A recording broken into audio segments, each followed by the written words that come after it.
call because I have so much I want to say about that. And this better be a lead story because this should be an eye opener.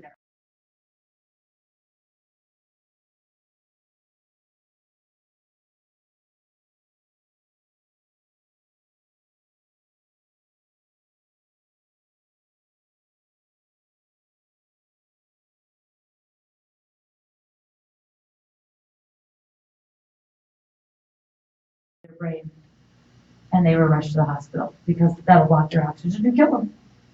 But you know, they're not even teen brains.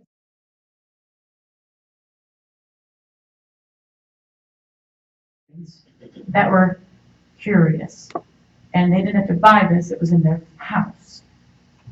Geez, by the time you're 15 and 25, then you realize that it is a cheap high. When you need a desperation hit, you can just pull it from a cabinet in your house. See, there's no, I'm not, again, you guys get how I explain this stuff. We've got to be real and direct with people. There's no way most parents are worried about their elementary school kid taking drugs or getting high. Yet, curiosity just to sniff and huff, that is the behavior of using substances. Welcome to middle school, where most middle schoolers are walking around with breakfast and lunch in their hands of energy drinks. Red Bull, Monster, Full Throttle, Rocks. I mean, there's so many. Walk into a Quick Trip, a Walgreens, a Circle K. Does anyone get carded for that stuff? They just look at kids. I asked just out of curiosity. I asked some lady at Walgreens once if you card anybody for energy drinks. Well, we'd like to make sure they're at least 12. Oh, okay. Because 12 is like old and responsible and adult-like. And they carry IDs, right? Or did they just tell you? I'm told. Are you told? Yes. It's not like when we were younger and it was Mountain Dew, which was bad enough, right? Like Mountain Dew terrifies me today. I'm like, how much sugar did I drink then? Jolt. Oh my gosh, that was the big one, right? But again, adult brain today goes, oh, I drink that much nasty sugar. I wonder. Ugh. But it's not just sugar and caffeine now. Caffeine and it's ginseng and it's guarana and it's taurine and it's ginkgo biloba and it's B6 and it's B12 and you're 13 and you're going to take all these stimulants into your body. And what is it doing? It doesn't matter if you're 13 or 38 and you're taking all of these chemicals into your body that could potentially cause your heart. And that's most of them saying, right? Oh, my heart going so fast.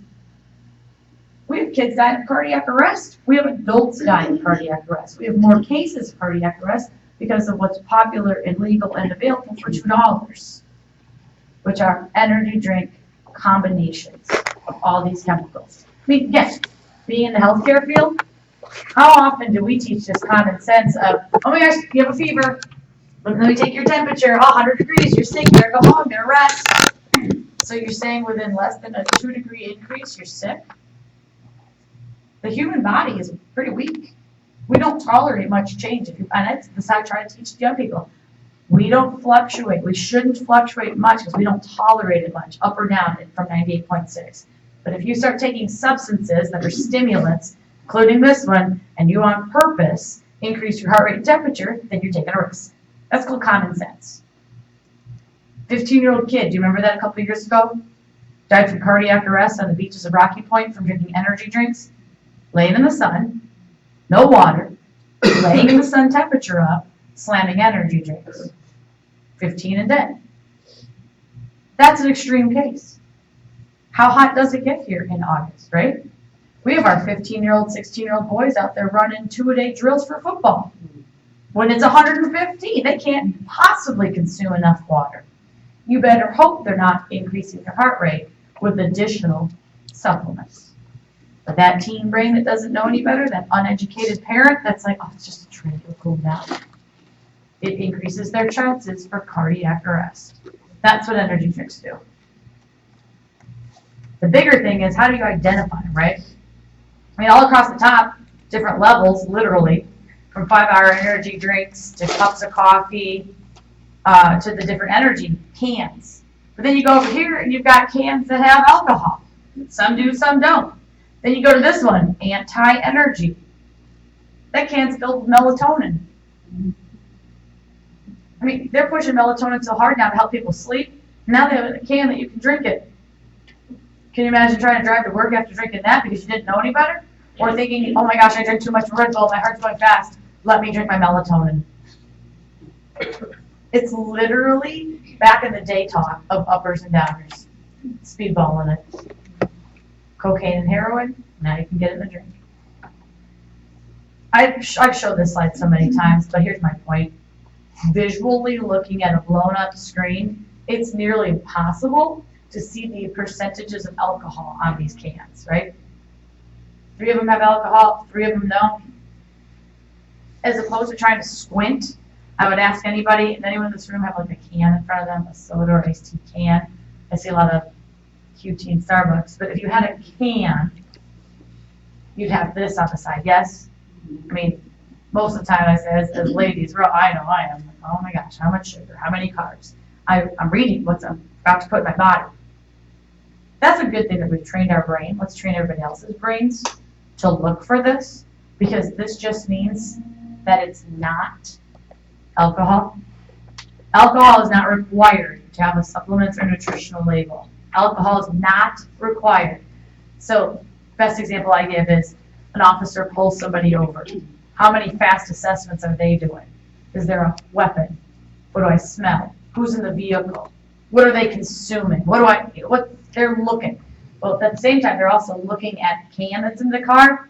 If they see a supplements label, let it go. If they don't, it's a reason to pick it up, look closer for the tiny percentage of the alcohol. Does that make sense? Alcohol has a percentage. It doesn't have a supplements label on it. Much easier to notice. But if you're standing in front of a bunch of students or a bunch of people, look for a nutritional label. You guys familiar with this one? I know it's been out there for a while. I need to update the slide, and I actually found time I could sit down and do this. When I say updated, expected to hit shelves, it's out there. But the good news is, knock on something, from what we've seen in the communities, that it's not necessarily on shelves. More people are placing orders online. That almost makes it easier, because anybody can order something online. If you're not familiar with the concept of alcohol, powdered alcohol, go to palcohol.com, and sadly you'll get to watch a little video that shows you how this Capri Sun looking pouch is filled with powder. As you can see, vodka, rum, and kamikaze. You just add water, and you've got alcohol. It's equivalent to 1 drink if you follow the directions on it. But maybe you're a big kid, a big person, and you think, I can have 5 packages. Here's the thing. No one's ever questioned our water bottles. I mean, I could go through my purse, pull out a Crystal Light, an iced tea. I have all kinds of little zippy, in my little Ziploc, little tearaways for this.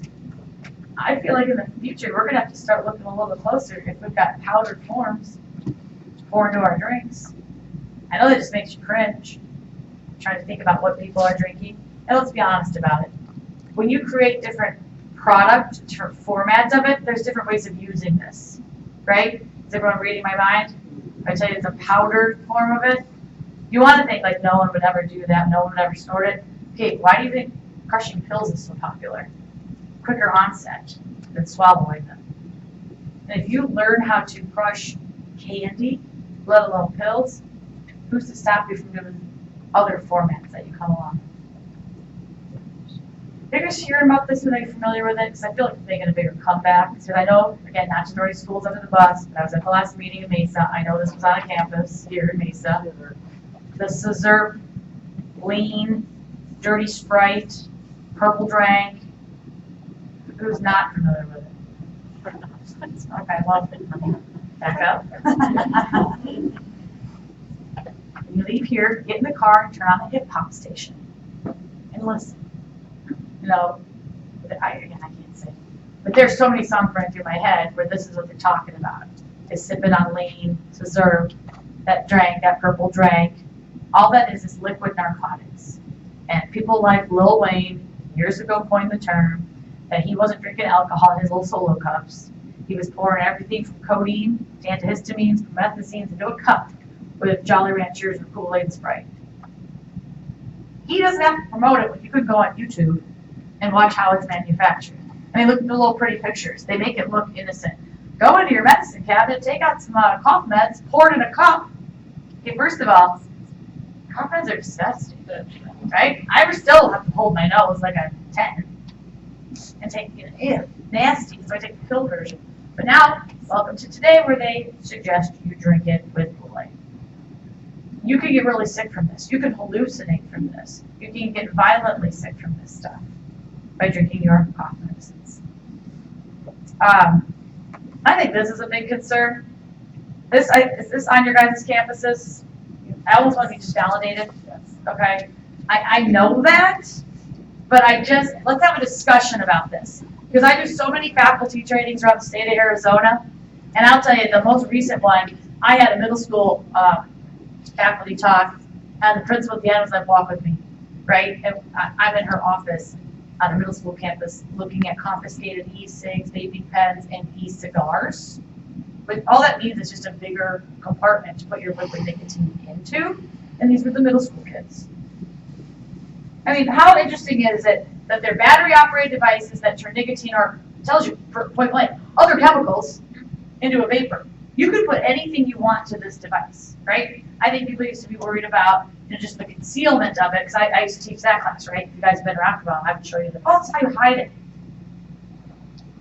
When I was in high school, people at least left the campus and went across the street to smoke, right? Like, hey, at least walk outside and go over there, even though we all know you're over there. Now they're doing hits in class. Oh, I have a little thing on my neck. No one thinks paying attention, or it's in my pocket. Oh, teacher turn. And they'll just take a hit from this stuff because it doesn't smell like smoke. It smells like watermelon, Febreze spray, strawberry. It does take a moment to notice that smell, wouldn't you say?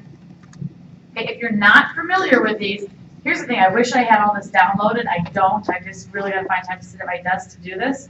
But I want to show people what the products look like. You got your liquid nicotine, which you can put into your devices.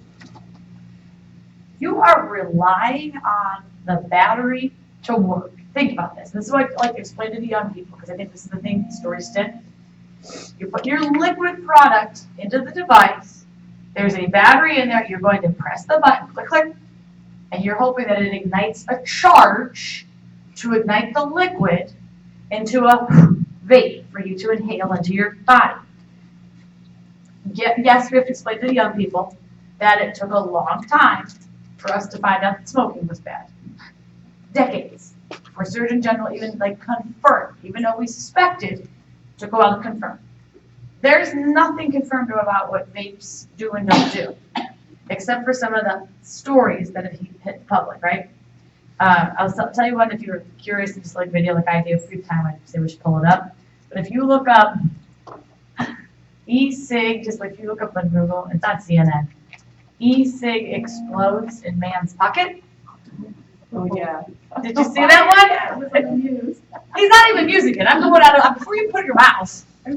He's in line at the gas station, and they catch it on surveillance. It's actually kind of comical, I should laugh, but they literally catch him checking out, and a poof, big, bright orange flame in his pocket. Of course, people are running. He's dropping things, including his pants. I mean, come on. If something explodes and there's a fireball of orange flames, I saw on film, in your pants, he took his pants off.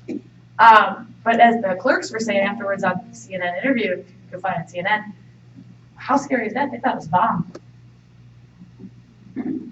Nowadays, I would too. There's other stories if you want to keep Googling. Just don't look up e-cig explodes in man's pocket, just look e-cig explodes. And I will forewarn you, this would be the rated R presentation.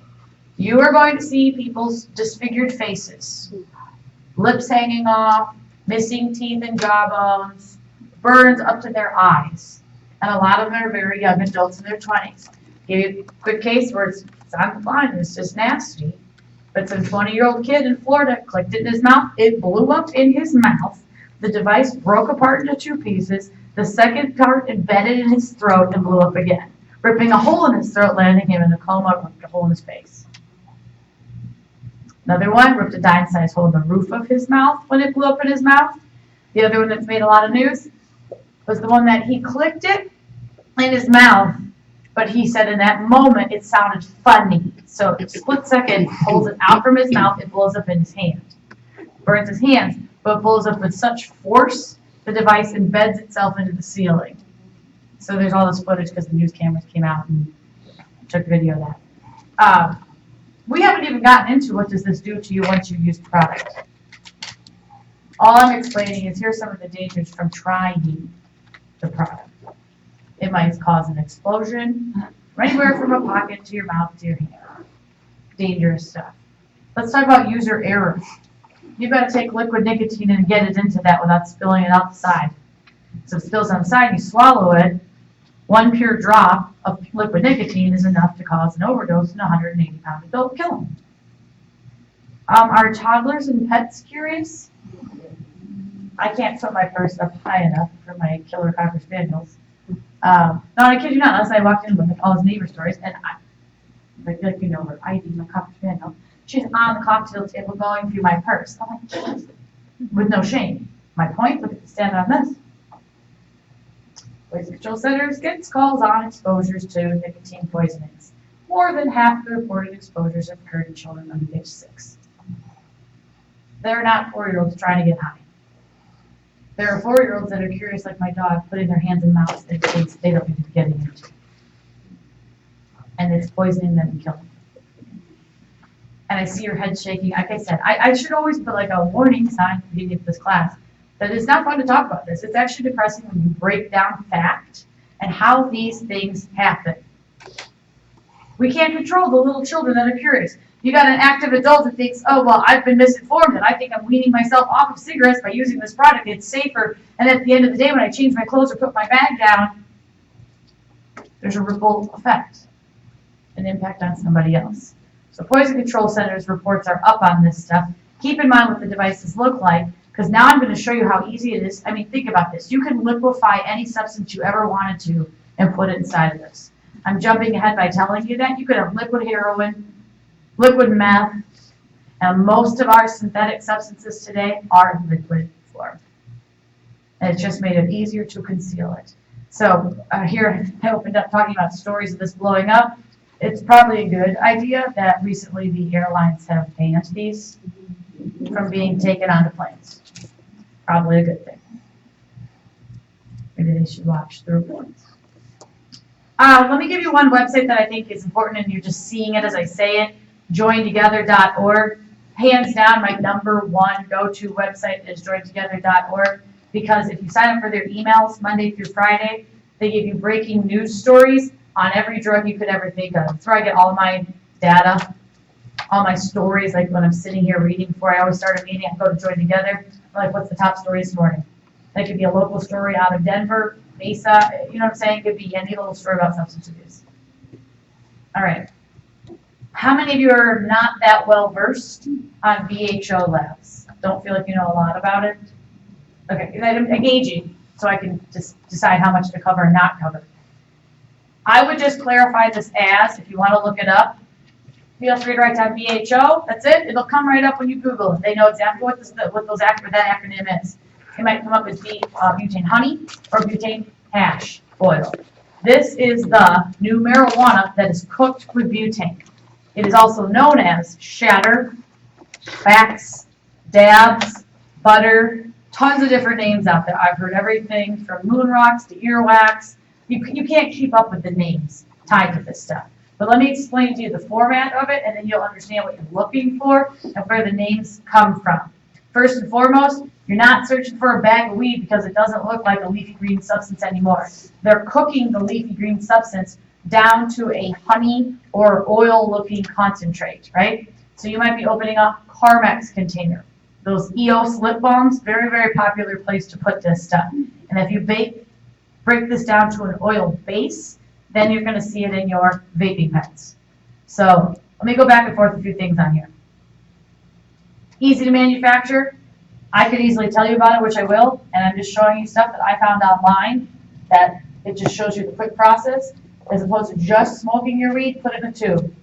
Put it in a tight tube, pack it down tightly, push it down with a stick. You don't want it to come from the base, so put a coffee filter with a rubber band. Pretty simple stuff. Get that pushed in, grab a can of butane, hold it above it, let it compress through. Think about that. You've got butane filling up the marijuana leaves, coming through a filter. Now you've got a gooey marijuana butane covered substance in a bowl that you're going to put on a flame. Any concerns with that one? Yeah, exactly. I mean, I was waiting for the reaction. You're taking a butane covered marijuana product and your next step is put it on a flame. Okay, now imagine being 15. And you come across dailydabs420.com, 5 easy steps for manufacturing. Okay, fine, maybe not 15, but at 15, you're the family, you come from the family that it's just a little, and your parents' expectations are, you could do weed, it's okay. But then you get your first apartment, you're 18 and 19, you're a grown up, and you have a stove, and you have Daily Dabs 420, and mommy and daddy said it's okay to have marijuana.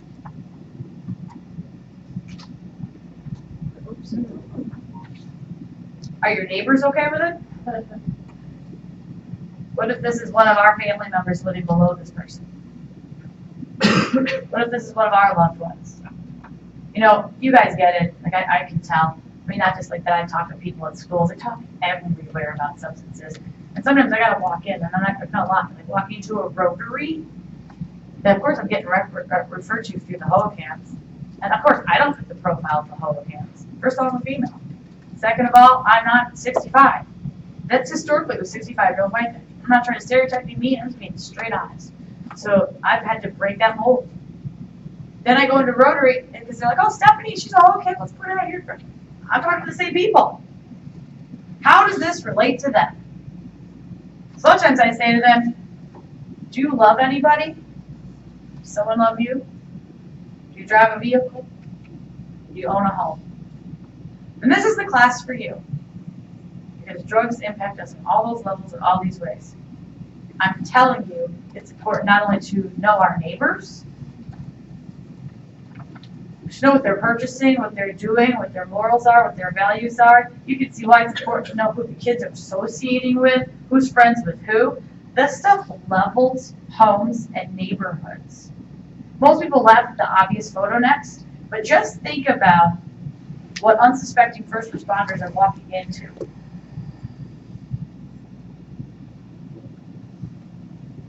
I'm doing so many home renovations right now, it's not even funny, I'm Home Depot all the time. But you better believe, with my knowledge, if I see someone walking out with a bunch of cans in their cart, I'm going to do my job to attempt to follow just so get their license plate. We now have not just only meth labs, but marijuana labs. How many of you saw in the last few months remember hearing a story? It was the lead story in the news a couple of nights. It was Tempe apartment complex shaken by explosion. Yes. What do you think that was? My phone always blows up. I should say it's on my phone. Texts go crazy when stories hit the news. People are like, that's what you talk about. And I'm like, a Tempe apartment complex was shaken because somebody was doing this. They were cooking marijuana with butane. What's the point of cooking it with butane? Why would you change it, the substance? Why would you cook it? It increases the concentrate, the potency level. I don't know if anybody saw that. What's the active ingredient in marijuana? THC, right? That's the one of the psychoactive ingredients found in marijuana. Okay, I think I did the button way too many times because now it's I broke. I'll just stick to this thing. I'm not going to go backwards. I was trying to go backwards to show you THC, but you said it out loud. Did anybody see on the first slide what it said, though? How many I had written down? The percentage? Here I lied. I'm going to go backwards because this is working. 1590. Let me real clarify, and I'll show it to you in writing in a minute. But that is not, this is current numbers. Let's go back in the day for a minute where people go, where their brain goes. Well, it's just a little marijuana. I'm like, you don't get to compare back in the day. Back in the day, let's round up. We'll round up in the 1970s that marijuana potency was 3% THC. 2 to 3%. I can see why people glossed over it and didn't give a care. Because it was only 2 to 3% THC. Today, if you're smoking weed, leafy green, we're talking 15 to 20% THC. The numbers have definitely gone up from 3 to 15, maybe 20%. But if you cook it with butane, then your THC is through the roof at 90%. Not only is it cooked like meth, it behaves like meth. That said, let me give you some examples here. A lot of this is going to be really updated, very helpful. Do you see how much easier it is to inject into edibles if we've got oil-based substances? You don't have to just cook leafy green. You can put an oil base. Do you get the concerns now, upper right-hand corner, when you see 101 milligrams of THC and a piece of candy? Okay, here's the thing. Let's go over the fact that we just discussed serving sizes and labels with supplements. When people are going into these dispensaries and getting cookies and candies, the serving sizes are very, very important, and most people don't know that. When you take a marijuana, I'll call it medicinal marijuana cookie. I'll be honest, I'm a fan of cookies. I like cookies. I have never cut a cookie into equal distribution of 6 pieces and just taken the 1/6 and stopped. There's no way. Maybe I ate 6 cookies. But my point is, if you were to look at a dispensary label, and they're supposed to tell you this when you walk in, this THC cookie that you're buying, the serving size is 1/6, 1/5, 1/8. I wouldn't even know how to measure that. Do you think people stop there? I'm going to give you stories here in a minute, an example where people have not been in the dispensary, their friends have bought the product, and the friend hasn't explained to them, you can't eat this all at once. The onset could be 20 minutes, the onset could be 22 hours. Imagine if you're sitting there after an hour and I don't feel it and they keep eating it. Imagine that you got your medicinal card because you're 18 years old, because you had back pain at 18, you took home your medicinal card, you bought pot targets. Do you think the 5-year-old kid in the house, the 13-year-old kid in the house would notice the difference? Because I didn't notice the difference of the circle. Is Kellogg's making those? No. I know what her question is, though, because if you look at the top Hershey's is suing, as they should. Hershey's is suing, as they should. Okay, I'm going to tell you guys a couple of quick stories that are coming out of Denver, because sadly, and some of you are already shaking your heads, if you know anyone up there, put this together. It's not far from us. Arizona is looking to put recreational marijuana on our next ballot.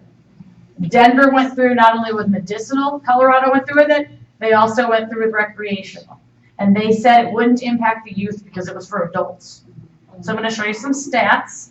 A lot of my training comes straight out of Colorado. I literally have to go meet with a PR marketing firm tomorrow because I'm trying to be an advocate against all this that's happening here in Arizona. Because Denver, Colorado, they're backpedaling. They're like, oh crap, we messed up. Give me a couple of perspectives before I even tell you the story. Just because I know Who in this. Colorado's backpedaling? Say again? Who? Well, we've got, it's called the, that's gonna make me think that after all my transition, the Colorado, the marijuana experiment is a group of people that are from doctors to media, that we have some reps, they have some reps from up there that are realizing the impact. And now they're trying to get the word out. They're traveling around the country. This is the training they went to, but they're trying to let other people in other states know we made a mistake and learn. They can't get out of it, but they're trying to tell other states, don't jump into blindly what we jumped into. Starbucks, McDonald's, go to a community, there's one or both or many, right? In Colorado, there are more medical marijuana dispensaries than Starbucks and McDonald's combined. I don't know how many people are in this room, but for 47 people in Denver, there's a medical marijuana dispensary, one for every 47 people. 47 people. One dab of marijuana, remember, I was just going over the cooked. You can have a dab on a toothpick, so just so you know, don't have to just smoke it or use it in the vape. You can have it on a toothpick and chew on it. One dab of wax, which you can buy at these facilities, these dispensaries, is equivalent to 26 joints. That said, we have more potent marijuana than we've ever had. I'm going to explain medicinal marijuana here in about 2 more slides.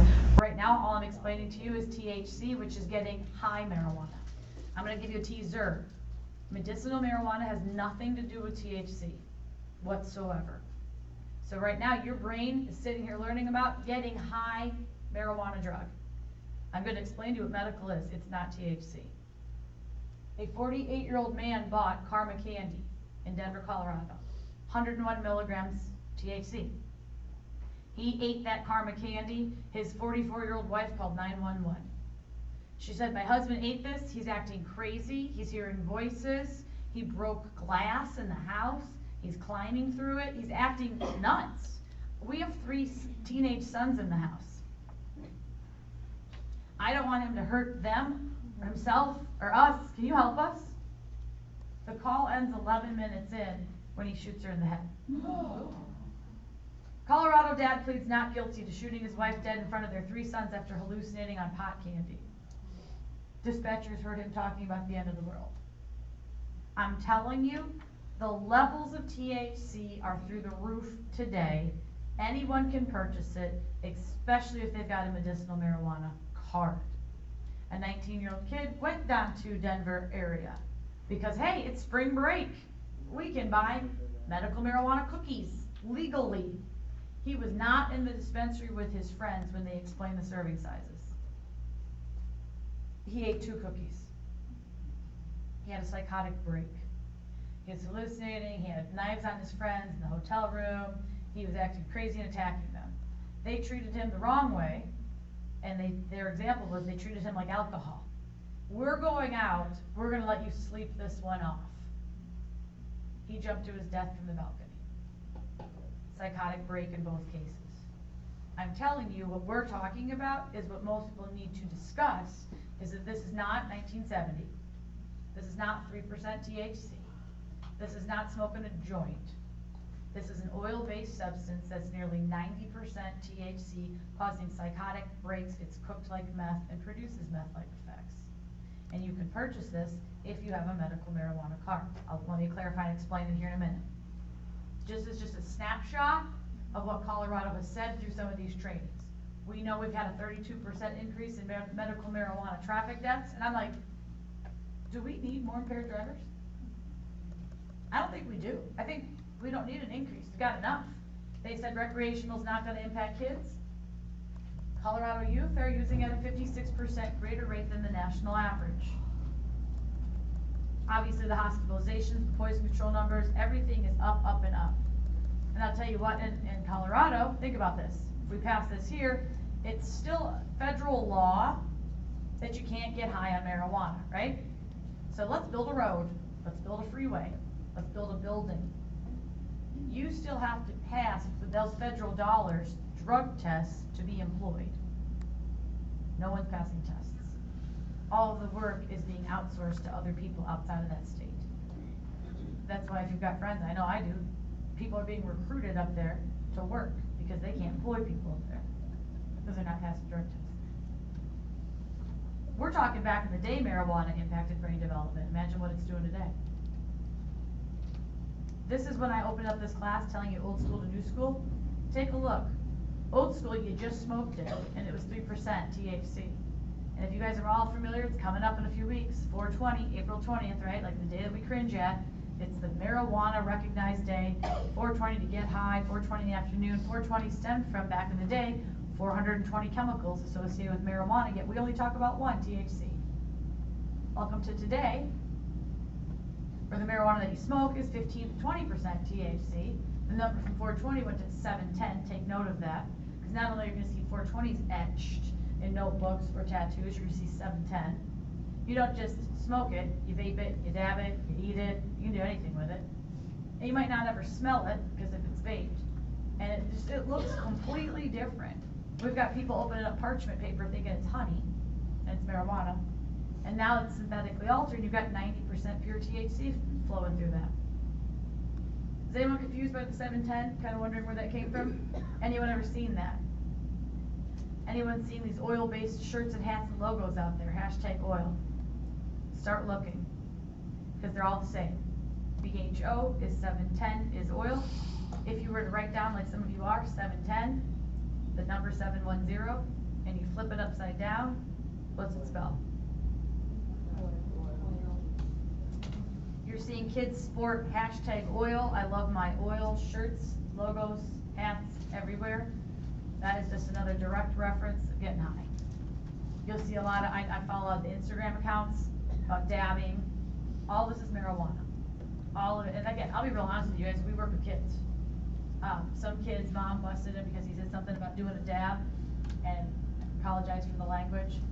But his response to mom was, it's not what you think. It's about the girls being dumbass bitches. And I'm like, either way, disrespectful, right? Either way, you're getting high or disrespecting a lady. But I'm telling you, the language is out there. So not only do I want you to know what it is, I want you to know how to identify it. Okay, yes? We've had a few edibles that are smooth, but I didn't realize that it was injected into it, so it's not cooked into. It can be. It totally 100% can be cooked, it can be injected. And on that note, like I hate to do a question with a question, that's what officers say. Like nowadays with medical marijuana, you can have up to 2.5 ounces, but I don't know what the format is, where it came from. If I pull you over, it's your impairment, you're screwed. But if I, stop you and you're walking or you're at a party and you've got less than, technically if you've got the cards, you're okay. But I don't have any backstory. Was it injected? Was it cooked? Where did you purchase it from? There's a lot of unknowns that factor in. Does anyone know the answer to this question? One word. I'm going to teach it to you, and you'll be able to explain it to everybody. Medical marijuana is CBD, cannabidiol. Everyone and their mother wants to talk about THC. That is a psychoactive ingredient that gets you high. This is an antipsychotic with a calming mechanism that can reduce nausea, vomiting, and seizures. It's not 100%, there's no guarantees, but the reason that we've seen a push towards medicinal marijuana is because of a chemical known as cannabidiol. Cannabidiol. It's been effective, like I said, in reducing seizures, nausea, vomiting. It's a non-psychoactive substance. It's the opposite effect of THC. So most of you are sitting here thinking, well, that's cool, that's a good thing. If there weren't loopholes, I'd be 110% for medical marijuana. You're hearing me correctly, I would 110% support it. For someone that's got zero quality of life because they're having 200 seizures a day, and then if you watch like these weeds documentaries where they started taking CBD resin and their seizure level dropped to 2, I'm 100% for that. I'm not okay with, I'm gonna go speak to my doctor, they don't give prescriptions. They give recommendations. Pay $150 to get a recommendation, and maybe you're 18 or you're 25, it doesn't matter your age. As long as you're over 18 and you can say the word pain, I have pain, they could get you a recommendation. You can spend another $150 to go get your card, and it literally is a get out of jail free card. Because if you possess under 2.5 ounces, you're probably gonna be okay.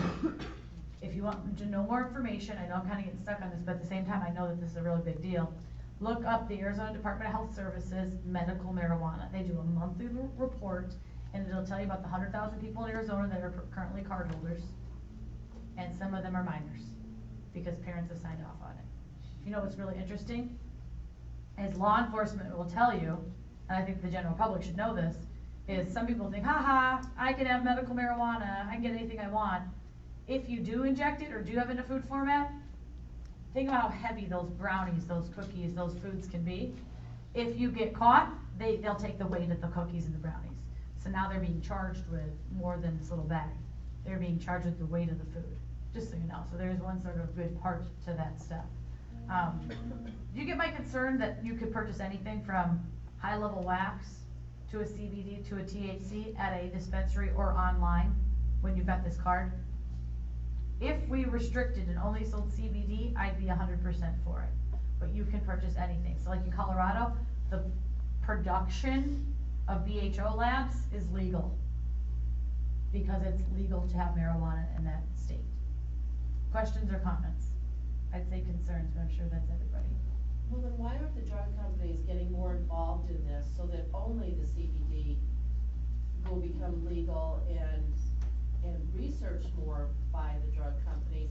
I mean, I've got parents who are trying to switch their kids because of autism or seizure, and it's like a guessing game.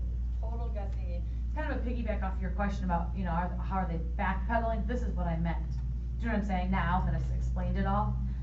Yes, there should be more research, 100%, but there should be more education to states like Arizona, because Colorado, that's what I meant, realizes, oh crap, we agreed to everything. People aren't just smoking it, they're doing different formats of it, there's different levels of it. We're missing a big education component to it. So is that why the law was passed? So it includes everything and not just, okay, we'll make medical marijuana, CBD legal, but the other half of it isn't legal. It's all encompassing, right now, everything that's under marijuana, it's included, it didn't restrict it. Nothing's restricted under that. Nothing's restricted.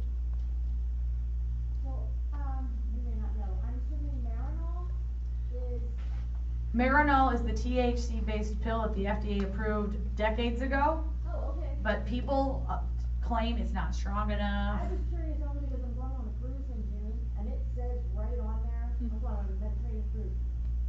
Even if you have your medical marijuana card, no matter what country you're from, it is not legal to bring it Oh, wow. on the ship.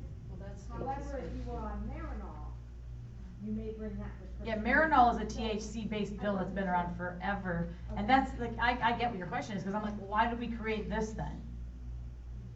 Right. Why did we do this if Marinol, but from what I've heard people say, oh, it's not as effective. That was the excuse. And honestly, here, I mean, come on, no one's asked it, but a lot of times people are, well, it's money, right? Money, money, money. I'm just gonna read, okay, medical marijuana card. I'll put this together for you. If I tell you that Colorado generated $2 million worth of sales tax revenue, people go, oh my gosh, $2 million. They were told that they had a projection that they would bring in $40 million per year on tax revenue. Since its inception, 2 million total. My question is that 2 million worth the things that have been happening. I was gonna say, cause now you're spending all that money on the ER, 911 calls, so you've gotta be in the negative now. Yep. And again, like I said, I've been so honored to go sit in some of these classes and learn more. I feel like this alone is just a topic on itself. So due to time, I'll move forward a little bit here. But again, we kind of opened up talking about this being the fastest growing problem out there is our prescription pill epidemic, that people are dying of respiratory arrest. And again, drugs don't discriminate. I don't think little Arizona kindergarten teacher set out to be a drug dealing user. But when you are desperate times call for desperate acts. Most of you know, right? That when you stop using this stuff, the withdrawal these people go through is intense. I mean, you could be on this stuff legit from a doctor, and then you stop using and your chemistry's so off that people start throwing up, they get sweats and shakes, they feel nauseous all the time, they might have diarrhea. I mean, they don't feel good. It's not like one afternoon. Like, this could happen for a week, 10 days. Parents of addicted loved ones is a group that I really enjoy talking to and working with, because a lot of obviously family members who have loved ones still currently using. And I had one of the moms say to me, 7 to 10 days would be a blessing. My 20-something-year-old kid who's withdrawn from heroin would go from the toilet to the sofa to the bed for 3 weeks, puking his life away. Okay, if you feel like that because you stopped using, what do you suppose they want to do? They don't, yeah, and that's why, like, when you watch these shows and they say people use to stay well, you go back to, like, the opening slide about just say no. How about we just start educating real early the cliche of why it's best to never start? Because, true story, if you do start, you're going to want to keep using. Because if you stop, you're going to feel awful. You're going to feel violently sick. And you know a solution is to keep using. The problem is now you're just going to flood your respiration. You're going to be so tired, weak, lethargic, on the nod, short, shallow breath, cold, clammy skin that you'll just pass out and go to sleep permanently. I mean, when you look at these photos, they just weren't resuscitated. People were not able to be resuscitated because their breathing was so little. But we don't talk about that. We really just don't put it out there enough. Saw a hand go, but let me just point something out real quickly. The FDA approved OxyContin use for children as early as age 11. Last August, the FDA approved OxyContin use for 11-year-old children. Do you think most 11-year-old children understand what addiction is, let alone their parents nowadays trying to explain withdrawal? We don't do it. It's not our general conversation that we have in the community. Again, why I'm able to go through this quickly is because of your background. You understand what opiates are, let alone what they do. Let me point this out to you guys. They're the reason that our drug deaths are through the roof. Some of you have seen this slide. I have an update to it. I have the 2014 data. In 1980, 6,100 people died from drugs. These are drug overdoses in the United States of America. Well, gosh, the 80s, it was called the War on Drugs and a Crisis. What kind of crisis was it when in 1999 we were already up to 17,000 deaths almost? People are like, wow, that's a massive jump, but less than 10 years later, we're at 36.5. Why is that a standout year? Well, because for the first time in history, United States history, we have more people dead from drugs in this country than car crashes. And people went, oh my gosh, was that a fluke? No, because the numbers continue to get worse. 2014, we had 47,055 people die in 365 days from drug overdose deaths. If you look at the parentheses, a lot of people just went to bed permanently. And you are hearing me say the word overdoses. Why do I keep saying that? Because these are not suicides and car crashes. If you wanted those numbers tied to drugs, our numbers would be around 90,000 a year. How is that last number not like public news? 2012, the number one cause of death in 17 of our states was prescription drugs. Not just drugs, but prescription drugs. I mean, I want people to realize how much of an epidemic this is in our world. I would love for one of these years for this to turn around and be on the decline. I've been teaching for what, almost 14 years now. I have yet to see anything decline in the world of drugs. On the rise. Saw a couple hands up, go ahead.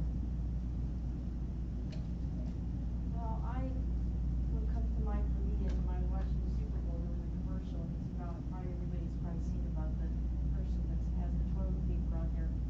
Some lady goes out of the bathroom, she has toilet paper, and they're talking about opioids and needing somebody for constipation. I'm like, how many people, and they portray it too funny. It's like, now we have to have a commercial about opioids, people are so addicted to them, and now they're so constipated because it's a side effect, this is funny. And what I see is a lot of parents don't even know what an opioid is. You have to explain, this is what you do to your child, they give it for everything, they're teetotal. They want to give us to give them at school, and I say, no, we can't give those, this is what happens when you give this to your kids. They give them a weed, and then they're trying to give them a motion, oh, that's not gonna work anymore. Yeah, not strong enough. It's not strong enough, so that commercial alone tells me there's a big problem. Well, and a couple of points to your point there is just what I said. Parents don't know, remember how I said when you get in front of like corporate America? They don't know how to help their employees, let alone them as a parent role. Like they just don't think, they don't even know how to recognize the problem, let alone how to help it. And the constipation thing, I'll tell you what that teaches, what I think it teaches. I don't get in front of kids a lot, but there's some opportunities, like I think it's smart. I'll get in front of parents like in the morning, like this time of the day it's amazing, I think it actually worked. Suppose at nighttime, some of them come, they'll miss the start of their work day, and they'll come to like an 8 a.m. breakfast at the school. And the reason I like doing this is because I'm gonna talk to mommies and daddies. Okay, listen, because you're leaving, going to work. Now I'm gonna talk to your 7th and 8th graders, and tonight you're gonna have a real interesting dinner conversation because you all got the same information. But a lot of the 7th and 8th graders see that commercial, I can be dead serious like we are right now, talking about death, and we don't wake up, we die, respiratory arrest, and then I get a crack up kid that's like, well, that just makes you constipated too, right? Like that's what that teaches them. They laugh at it because they're immature, teen brain. They don't process it. We're not having dinner talk about this. We need to. Seriously. People are not in the know. Remember how I said I would give you guys some updates at the beginning? I'm going to open my phone now because I don't have all those memorized. But today, and in the last few days, again, it makes more sense for me to explain it to you. You guys know what fentanyl is. Everyone knows extreme pain management can be 50 times stronger than heroin our heroin is more potent than it's ever been in history right now. It can be up to 100 times stronger than morphine. And we're talking respiratory arrest. I'll open both of these sites. But if you guys look up super pill, it might come up. This was March 23rd. Sheriff super pill is deadly and cheap, becoming a big problem. This was out of Florida. But they basically saw lethal contents of a small white pill, cleverly packaged. The pill looks like Xanax. Pill can be deceiving. Turns out the fake Xanax is mixed with powerful pain medication of fentanyl. Right? And they're talking about how many people died in a few weeks. I'm going to back out of this because the other slide that I have open is title. This is from the New York Times on March 30th. Northern California is hit by a wave of overdoses from disguised drug. Powerful synthetic drug that is being disguised and illegally sold as a prescription painkiller caused 6 deaths and 22 overdoses in a week. The victims took what they believed to be Norco, a prescription drug of acetaminophen and hydrocodone. But the reality is, it was cut with fentanyl. Fentanyl seems to be making a very big presence in our streets. So not only is it like, hey, what's in that energy drink with a label, you don't really always have a label on the little pill someone pulls out of their pocket and hands to you. But these are, and I'm reading to you what I've seen. My connection is a lot with law enforcement. They've been messaging me, asking me what my thoughts are on fentanyl. The media sent me an email too, that everyone's hearing about this fentanyl thing everywhere. As if pills weren't bad enough already. As if heroin wasn't bad enough. Well, I didn't finish already at the time. Here, let me just show you a few slides and I can cut out some of this stuff. But I want to make a quick connection. I've said a lot of this stuff already as opposed to showing you data. Let's just look at some of the pills and heroin thing here. Adderall is completely on the rise too, if you didn't know that, 67% increase. But as if pills like hydrocodone, popular, Vicodin base, like, everyone thinks Oxy. Zohydro was approved about 2 years ago. And if you're not familiar with this one, 10 times stronger than Vicodin. No acetaminophen base to it. And you're not getting it, restricted in a hospice setting. It's at pharmacies. So people already have access to so many pain medications. It's disturbing, disgusting, and they don't know what this is. Like to your point again, what is an opiate? They don't even know, and they don't know the side effects of this. Addiction is something that we need to primarily cover on it. I couldn't not tell you this, but a lot of it, we're not locking it up. Again, mommies and daddies are sharing it. We're not locking it up. You know what's nuts to think about? Shea Home Builders. This is now a standard feature in a new home, is to have a medicine lockbox for your drugs in your new home.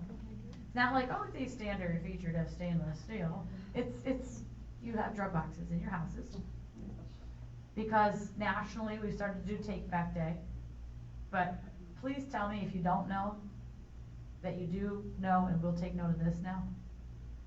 Med return boxes. Mesa has been such a strong supporter and advocate. These are all over Mesa at police stations. But for everyone in here that's taken a note, acpa.net, Arizona Crime Prevention Association, acpa.net. I love them because it's crime prevention on all levels, from like how to register your bike from getting stolen to how to check for med return boxes in the community. It's a training-based information website. Do look at them. If you click on Got Drugs, it'll show you the 125 plus locations in the state of Arizona for where to drop off your meds and properly dispose of them, because we've got to teach people to stop flushing them down the toilet. We've got to. I mean, we've got physicians who are prescribing 30 pills. 30, Like, hundreds. Well, I mean, 30 for a kid who For a has their kid. wisdom teeth out or their tonsils, and it's like, okay, I understand that all of those. It's like, we took one pill, half and another half. Out of 30, I had 29 left. I'm like going, who the hell, excuse me, needs No, I get it. 30 pills? And So everyone why holds are you- on to 'em. Why are you writing a prescription for 30 pills? Something's got to change, and I think like we're a group that gets it, that something's got to change, but it's not yet. So we've got to do our due diligence and we do our homework and tell other people. Like when I say tell your sister, tell your neighbor, tell your friend, I'm not kidding. Because you're right, it's going to keep being out there, and most people, and I'm probably most people as well, maybe I better keep it just in case. Just in case. And even if it's not, I'm gonna keep it just in case, what the hell do I do with it? You know, it's like, okay, I got 29 pills in 4 different bottles. Where do they go? Do I wait for that one day a year? No. You know, That's why I do this. That's why I tell people this. You can't just do that one day a year. I tell people this, hands down, is what we've got to let people know is how to properly dispose of this. Think about all of our, like, if you guys, grandparents, parents, seniors that are out there with all these meds, we've really got to teach people because they can become victims. I mean, I'd be so upset if somebody knocked down a grandparent to take their bag off their arm, broke into their house to steal their meds. That's what this has turned into. Looking at the clock, is the meeting end right now? It does, right? Okay. You guys care if I take like 5 more minutes then? Where does the education for the medical providers come in that are prescribing them? Very timely. This slide is from the governor's office, and I'll give you the link if you want to look at it.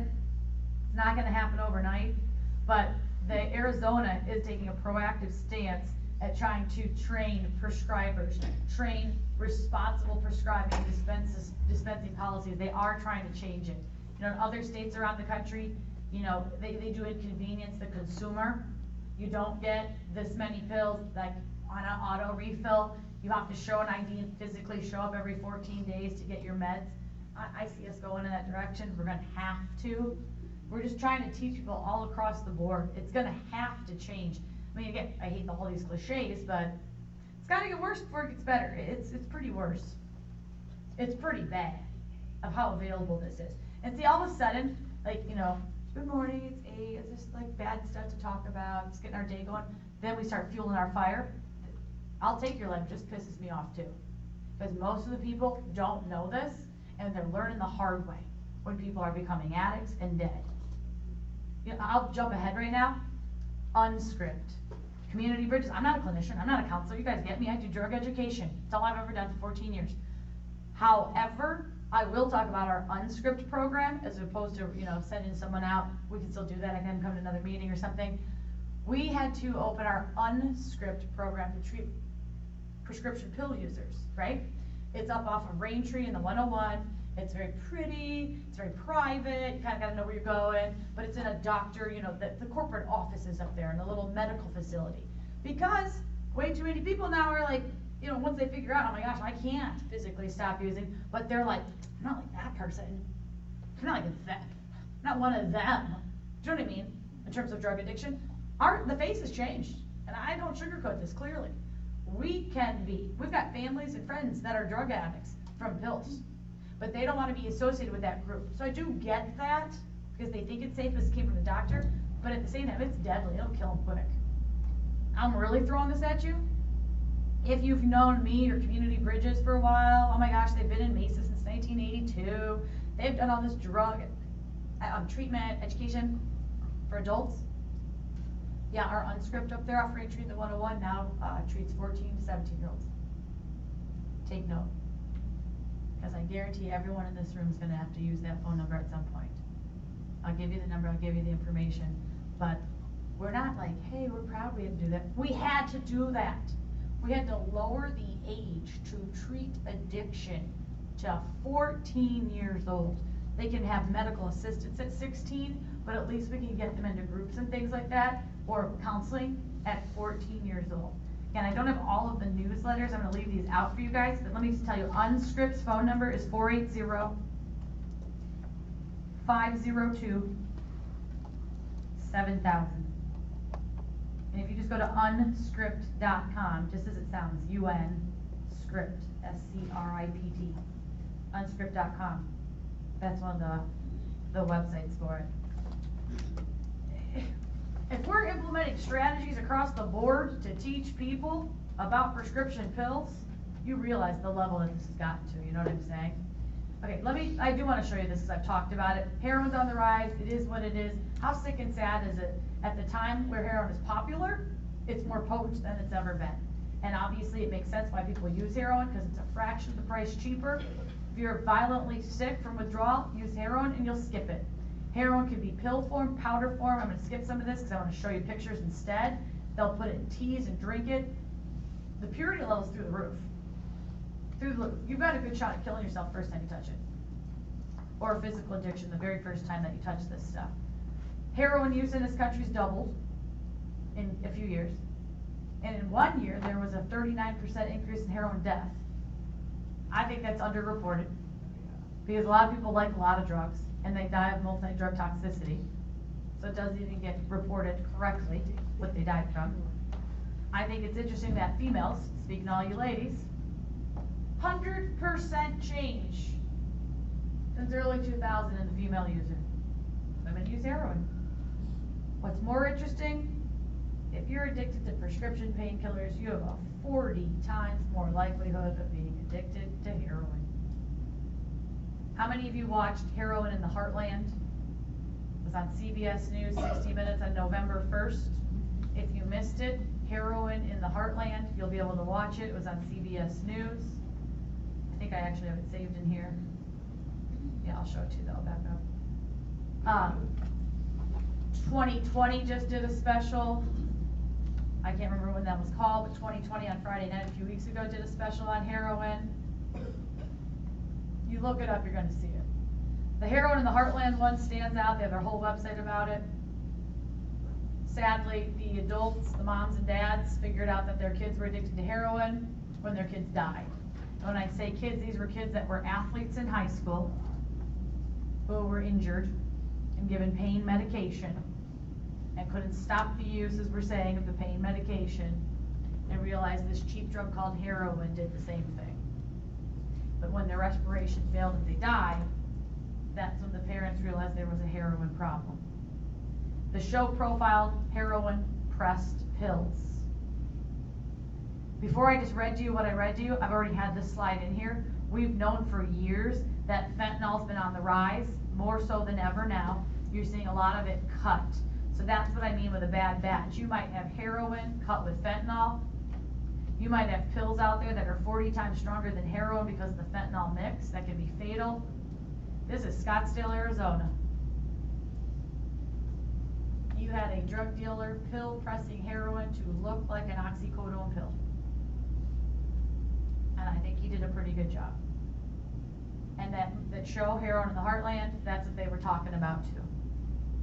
This stuff is absolutely everywhere, and you never know what you're taking or getting. And that's, if you didn't hear me correctly, Heroin in the Heartland. That was the CBS News special. Arizona did their own show, Hooked AZ, you can look that up. That's the program I said out loud, unscript, with the phone number. Because of time, I just want to show you a few things. I'm well over time, but now this probably makes a more disgusting sense as to why someone would take a flesh-rotting drug called crocodile. That wasn't the intent. It was just cooked heroin. Okay, meth is cooked. Meth is drain cleaner battery acid with ephedrine. You're doing the same thing with codeine. But when people inject it into their skin, it maybe, you know, got them to be less sick. But at the same time, it made them sickly looking because it caused flesh rot. It ate at their flesh, infected them to the point of amputation, and rotted people's skin down to the bone. This is not a horror film. There's been millions of cases reported internationally. People are not living a long time.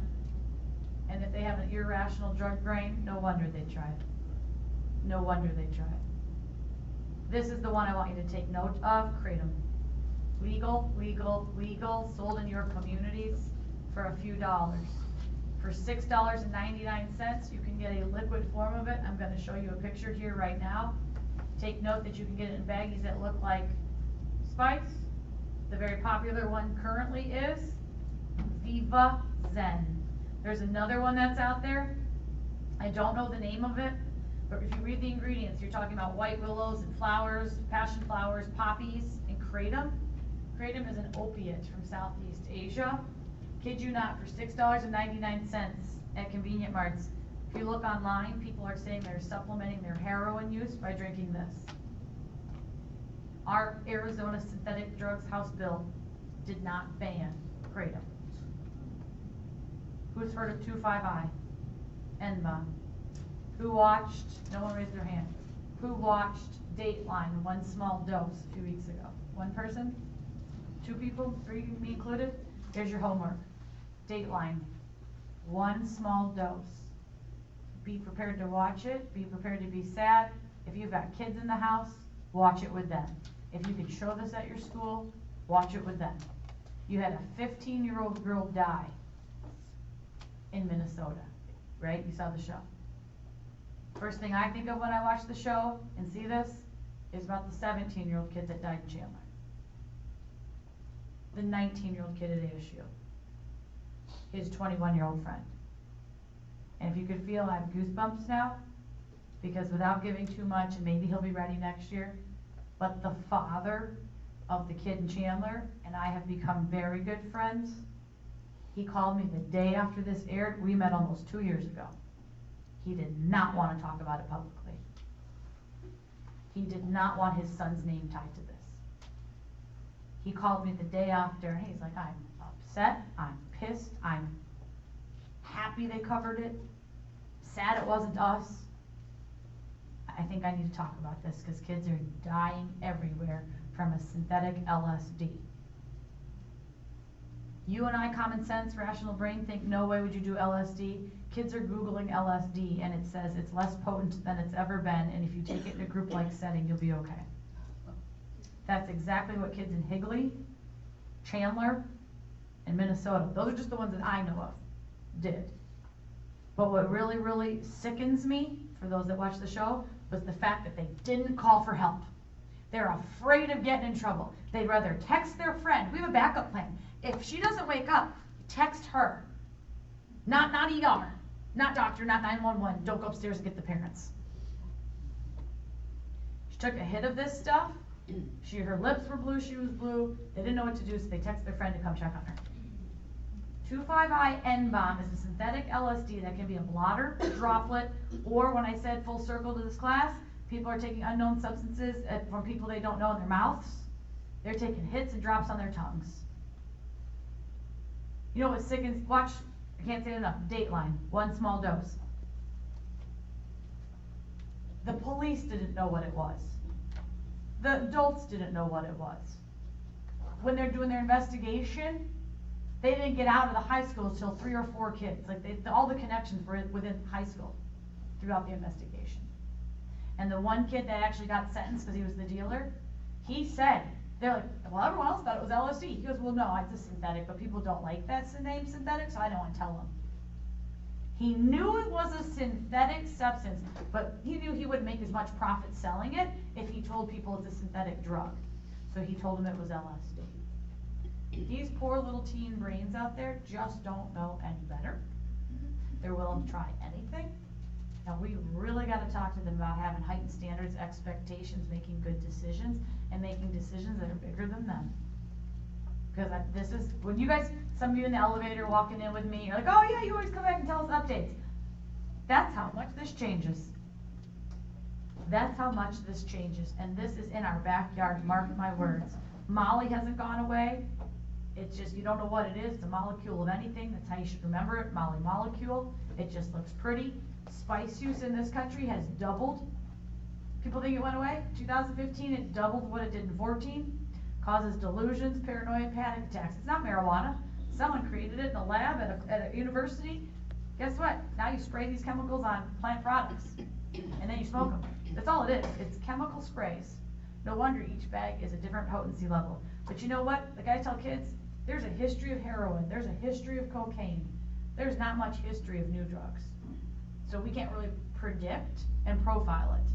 But some of the stuff that's got history, like, they would watch the news, again, I keep going back to the news, but I'm going to tell you about Arizona. Last summer, there was a bus, a public transit bus going down Van Buren, and a guy attacked the bus driver and the bus crashed into a pole. Does anyone see this? A bus crashed because a citizen boarded the bus and attacked the driver en route, breaking the guy's teeth out of his mouth, crashed. Imagine being on this bus, because some of the people intervened to stop the guy. He was detained by police. He didn't remember the attack. The last thing he remembered was smoking spice. Spice causes delusion, paranoia, panic attacks, violent behaviors that people don't remember. And if we're going to keep selling it in our communities, you think it's not out there? It's still out there. It is still out there in warehouses and online sales. I mean, you guys probably know what thalidomide is. How long did that have to be in our community to figure out the side effects, or that pregnant women were taking it to sleep and not be nauseous, yet they produce deformed babies? My point, we don't always know the guaranteed outcomes of drugs until years pass. What we're seeing with Spice now is, look at sad, but good, I guess, use of social media. When a mom is posting pictures of both of her sons hospitalized because they overdosed, getting high on Spice. Mommy posted pictures of her sons. We're seeing increases in violence. Okay, the dude didn't remember attacking the bus driver. Who's to say someone doesn't walk in a building with a gun and says, I don't remember that either? Again, I don't hesitate to be direct and honest about this stuff, because we're seeing it as more popular than it's ever been. Like I said, the use is doubled. It's easier to obtain than marijuana. Salvia is just as bad, it's very similar, and now they're tying it to Jared Lautner, the Tucson shooter. People always want to talk about mental illness and violence,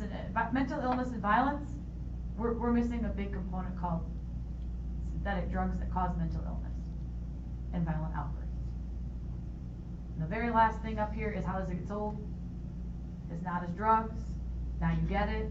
Bath salts is a code word. Potpourri, incense, fertilizer, gravel, and rocks. The bath salts comes from that. KHAT, a khat plant. Cathinone, stimulant. You watch Black Hawk Down or Captain Phillips when they're chewing on plants for stimulants. You take that out, you can make it to a crystal format, and guess what? In Florida, they call it flocka. Anyone ever heard of flocka? It's all over the news. You know what? If Lester Holt, NBC Nightly News, he's only got 30 minutes a day to cover national news stories. If he's leading the news one night with flocka, we should probably pay attention. They've got more cases than cocaine in Florida with this stuff. And it is the newest bath salt, causing violent, aggressive behavior. And guess what? It can be snorted, injected, or vaped using an e-cigarette. How would you know what someone's using? Everyone remembers Florida's attack when that guy ripped off another guy's face. Cannibalism attack high on bath salts. It's still out there. These people are violent, they're irritated easily, they're delusional, they're not in a reality. Here in Arizona, we only had to deal with the bus driver, and that's the one that got reported. These people are hurting themselves and others. If you travel north, flocka is known as gravel. It's just sold as fertilizers and rocks and gravels, just like you would say crack cocaine or a rock, right? Just little crystals, same thing. If anyone keeps reading, paranoia, violence, hallucinations, and it may result in the deterioration of tissue when you inject it. Rot your skin like crocodile. Some of the things I show you, I realize seem far-fetched, but people aren't taking the time to talk about that this is out there. There can be initial effects, there can be lingering effects, there can be ripple effects, and when the DEA deems it an imminent threat to our public safety, I think you have a better understanding as to why they think that now. Any questions or comments? I mean, I know that's a lot to wrap up there at the end. I'll keep this up while I take questions, because here's the thing, I think these are some of the best possible resources you could use, from all of the treatment services that we offer to that parent toolkit that I'm going to give you. This is when you can refer other people to get it electronically. If you want more information about marijuana, there's a talk kit. I'll move out of the way because you can take a picture if you want. Join Together ACPA was the one I told you about. And remember, some of you were asking about the strategies from the governor's office. That's that last one, that long one. So does one of those have a strategy for a 5-year-old? All of the ones under the talk kits start with 5. Okay. They all start with 5. And that's sad. We start talking to children at 5. Other questions? Last year you sent your PowerPoint to Nadine, so she can send it out to us. Can you do that? Yeah, 100%. I can even just say, is this your computer? I'll just save it on here. I'll save it as a PDF so that you guys can get it, because it is a very large file. Other questions?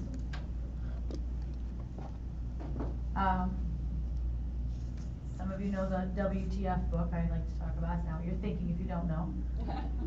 Why teens fail and what to fix. The other reason I put this out here is because some of the speakers have come to the schools.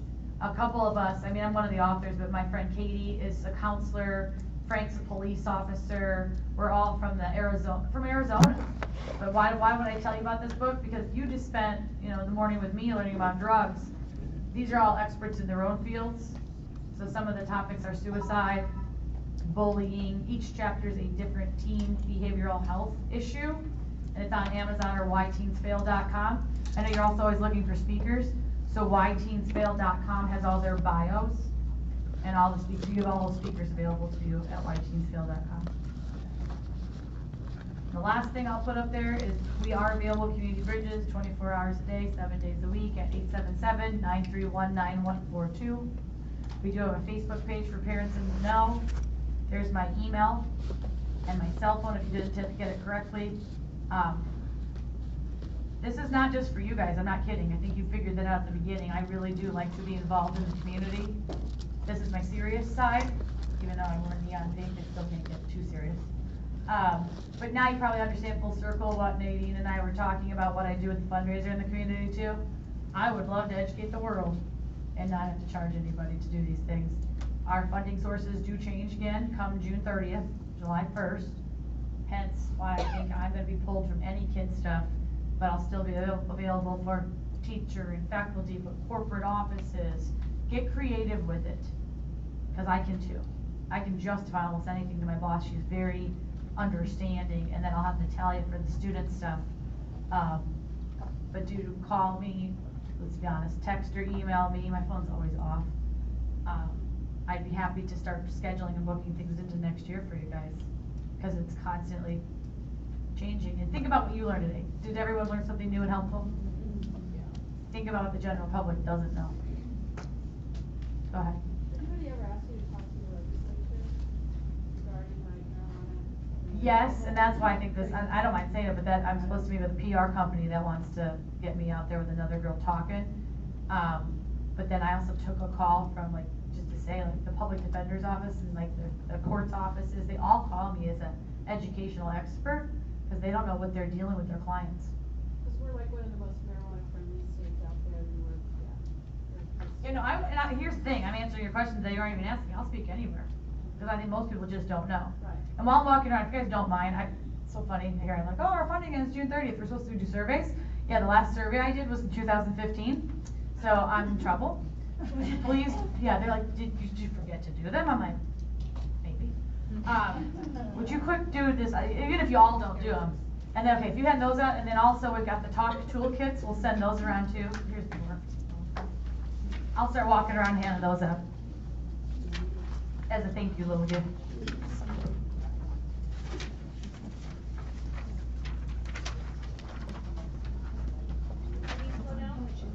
Yeah, those are the ones that don't have so many of, so maybe try to do one per school, make copies, if you know people, but obviously better than I do, yeah.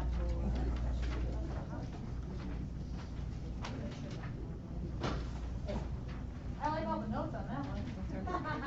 Cool note taker.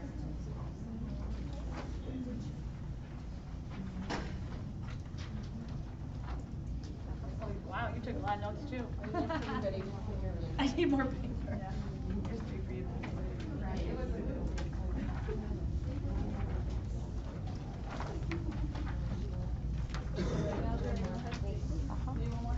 These talk kits that are coming around, these are the ones at the end. I can go back to that slide that you can get for parents for free.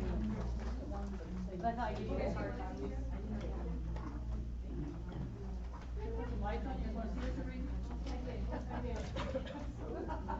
That help?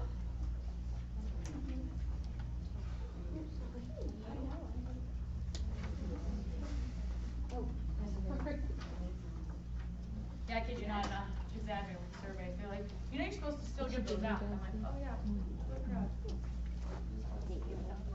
Yeah, you can put at the yes, that's fine. Did I run short on those in the back? I have a couple more. Oh, no, I meant the toolkits. Did I run out of those? Yeah, I think I need a few. Say again? Okay. Who did not get one?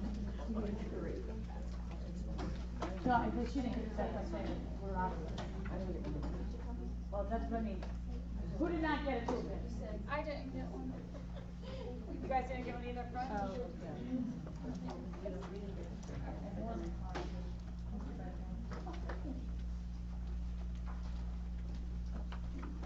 I'm gonna dig through my bag, it's amazing what I can find.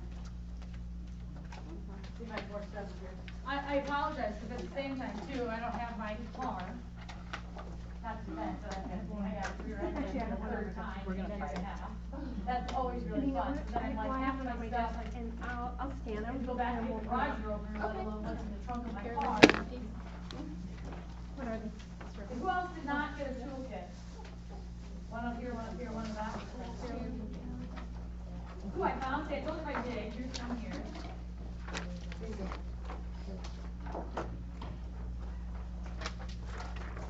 I'm so good at digging around 5:30